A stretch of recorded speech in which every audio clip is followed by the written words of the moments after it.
Thank you, Mr. Chairman. I move to strike the last Gentleman is word. recognized for 5 minutes.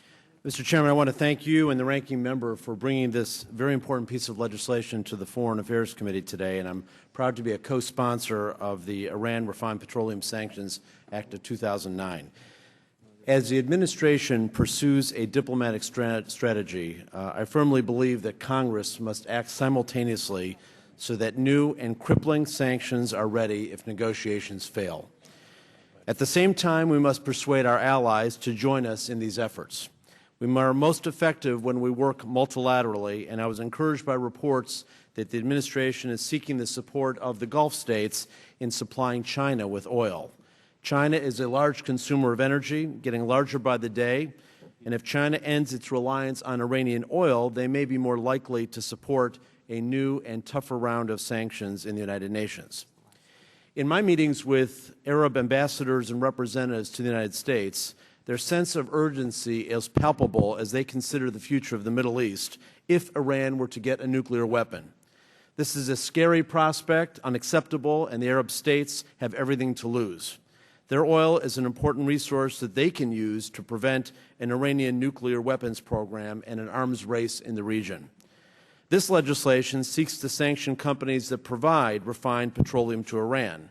As other members have already mentioned, Iran imports 40% of its oil because they do not have enough refining capacity.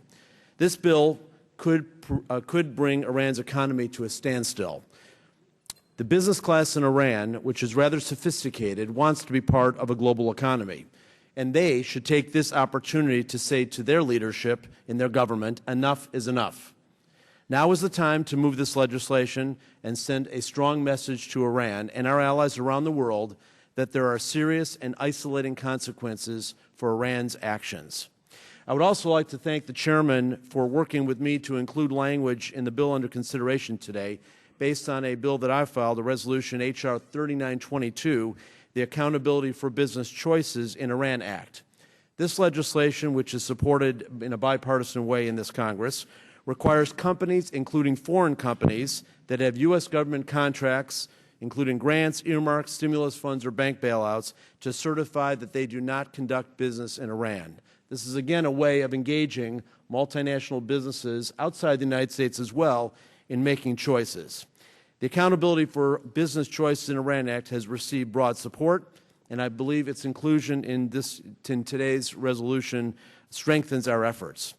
Today, we are requiring companies to certify that they are not providing the last crutch of support to the Iranian economy by boosting their refined petroleum.